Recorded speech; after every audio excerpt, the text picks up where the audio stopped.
Hello friends, அனைவருக்கும் வணக்கம். இன்னைக்கு என்ன வீடியோவில் பார்க்க போகிறேன்னா, ஒரு ஸ்நாக்ஸ் ஐட்டம் தான்.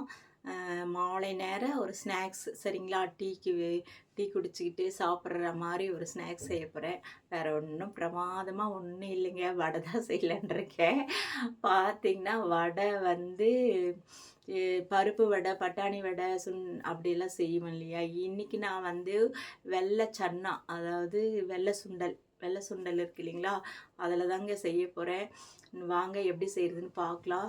இப்போ வந்து அதுக்கு முன்னாடியே நான் காலையிலேயே ஊற வச்சுட்டேன் சரிங்களா. குறைஞ்சது ஒரு 4 மணி நேரம், அது 6 மணி நேரம் ஊற வச்சா நல்லா இருக்கும்.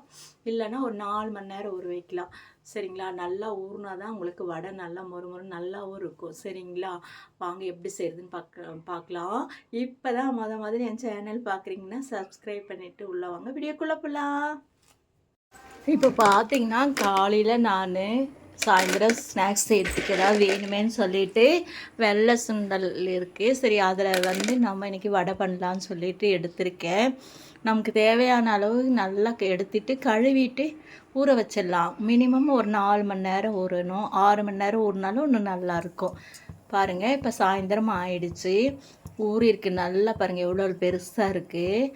நாம் சுண்டலாம் செஞ்சு சாப்பிட்லாம், அதுவும் உடம்புக்கு ரொம்ப நல்லது. சரி, ஒரே மாதிரி வடை செய்கிறதுக்கு இந்த மாதிரி செய்யலாமே அப்படின்றதுக்காக தான் சரின்ட்டு இந்த வடை செய்யலான்ட்டு ரெடி பண்ணுறேன். இப்போ தண்ணியெல்லாம் வடித்தாச்சு, மிக்ஸி ஜாருக்கு மாற்றிக்கலாம். அதுக்கு தேவையான அளவு கொஞ்சமாக கல்லுப்பு போட்டுக்கலாம். நல்ல மாவை அரைக்கக்கூடாதுங்க, அதுதான் மெயினானது. அதாவது பல்ஸ் விட்டு தள்ளி இந்த கொரப்பாக தான் அரைக்கணும் சரிங்களா. உளுந்து வடை மாதிரி நெய்ஸாக அரைக்கக்கூடாது. பாருங்கள், அரைச்சிட்டாச்சு. வேறு பாத்திரத்துக்கு மாற்றிடலாம். எல்லாத்தையும் கொஞ்சம் மாற்றிட்டோம்னா நம்ம எல்லாம் கலரத்துக்கு கரெக்டாக இருக்கும். அதுக்காக தான். இப்போது பரபரன்ட்டு இருக்குது பார்த்தீங்களா. இப்போது நாம் இதுக்காக வெங்காயம், பச்சை மிளகாய், கருவேப்பிலை, மல்லித்தழை, புதினா எல்லாமே எடுத்து வச்சுருக்கேன். எல்லாம் கலந்துக்கலாம்.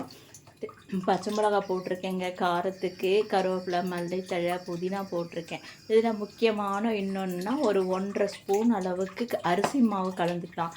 அரிசி மாவு கலக்கும் போது உங்களுக்கு பிடிச்சி நல்லா தட்டுறதுக்கு அந்த இதுக்கு நல்லா இருக்கும் வரும். அப்புறம் மொறுமொறுப்பு தன்மையும் கொடுக்கும் அரிசி மாவு, அதான் சரிங்களா. இப்போ பார்த்தீங்கன்னா கொஞ்சம் சோம்பு, ஜீரகம் இதெல்லாம் போட்டுக்கலாங்க, வாசமாக மணமாக இருக்கும் சரிங்களா. இப்போது நாம் அடுப்பு பற்ற வச்சு எண்ணெய் விட்டுக்கலாம். காயட்டும். காய ஆரம்பிச்சிச்சுங்க. நம்ம போட்டு எடுத்துக்கலாம். நமக்கு எவ்வளோ பெருசாக வேணுமோ அந்த அளவுக்கு நம்ம வடை போடுற மாதிரி போட்டு எடுத்துக்கலாம். கொஞ்சம் ஓரளவுக்கு சிம் இல்லாமல் நடுவு, அதாவது கரெக்டான பதமாக வச்சுக்கணுங்க. ரொம்ப வேகமாக ஸ்டவ் வைக்கக்கூடாது, ரொம்ப இதுவாக மீடியமாக வச்சுக்கோங்க. வச்சுட்டு மெதுவாக வேக வச்சு திருப்பி எடுத்துக்கலாம். உங்களுக்கு இந்த வடை பார்க்கும் போதே தெரியும் சாப்பிட்றதுக்கு எப்படி இருக்கும்ன்ட்டு. ஏன்னா மொறுமொறுப்பு இருக்கா இல்லை இதுவாக இருக்கா, ஜவ்வு மாதிரி இருக்கான்னு நமக்கு பார்த்தாவே தெரியும். பார்த்தீங்களா, இனி கொஞ்சம் வேகட்டும், திருப்பி எடுத்துக்கலாம். இந்த மாதிரி செஞ்சு சுண்டல் செஞ்சும் சாப்பிட்லாம், வடை செஞ்சும் சாப்பிட்லாம் சென்னையில். அதில் நிறைய செய்யலாம், குருமா செய்யலாம், அது இது நிறைய செய்யலாங்க. ஆனால் ஒரு முறை வடை செஞ்சு பாருங்கள், செம்ம டேஸ்ட்டாக இருக்குது. நானே எதிர்பார்க்கலாம், அந்த அளவுக்கு சூப்பராக வந்திருக்கு வடை, டேஸ்ட்டாகவும் இருக்குது. கருப்பு சன்னால் கூட செய்யலான்னாங்க, நான் செஞ்சதில்லை. அதில் ஒரு நாளைக்கு செஞ்சு பார்க்கலாம். அதையும் பாருங்கள், நல்லா மொறுன்னு எல்லாம் சூப்பரான டேஸ்டான வடை ரெடி ஆயிடுச்சு. இந்த மாதிரி ஒரு முறை நீங்களும் செஞ்சு கொடுங்க. அப்புறம் இந்த வடை தான் வேணும்னுவாங்க, அந்த அளவுக்கு சூப்பரான டேஸ்டான வடை. இப்போ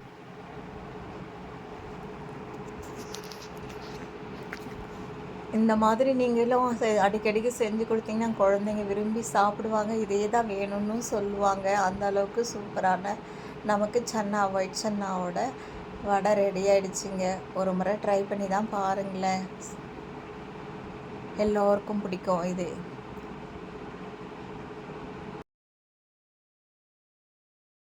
இப்போ பார்த்தீங்கன்னா, நான் காலையிலேயே ஊற வச்சுட்டேன் சரிங்களா? ஊற வச்சதால இப்போ டக்குன்னு எடுத்து செய்யறதுக்கு வசதியா போயிடுச்சு. இப்போ வடை சுட்டாச்சு. சூப்பரான வடை. நீங்க பருப்பு வடை நீங்க வடை குடுத்தீங்கன்னா, யாராவது சாப்பிட்டு பார்த்தா கூட தெரியாதுங்க. பருப்பு வடை மாரி தான். அந்த அளவுக்கு பட்டாணி பருப்பு வடை மாரி செம்ம டேஸ்ட்டா இருக்குங்க. அந்த வடைய பார்த்தீங்கன்னாவே தெரியும். மொறு மொறுன்னு எவ்வளோ சூப்பரா இருக்கு தெரியுங்களா? தேங்காய் சட்னி வச்சு சாப்பிட்டா அப்படியே சம்மன்ட்டு இருக்குங்க. அதுக்கு அடிச்சுக்கவே முடியாது. அந்த அளவுக்கு ஒரு ஸ்நாக்ஸ் ஐட்டம் இது. இந்த வீடியோ உங்களுக்கு பிடிச்சிருக்குன்னு நினைக்கிறேன். பிடிச்சிருந்தா லைக் பண்ணுங்க, ஷேர் பண்ணுங்க. அப்படியே என்னோட சேனலை சப்ஸ்கிரைப் பண்ணிடுங்கப்பா. பாய்.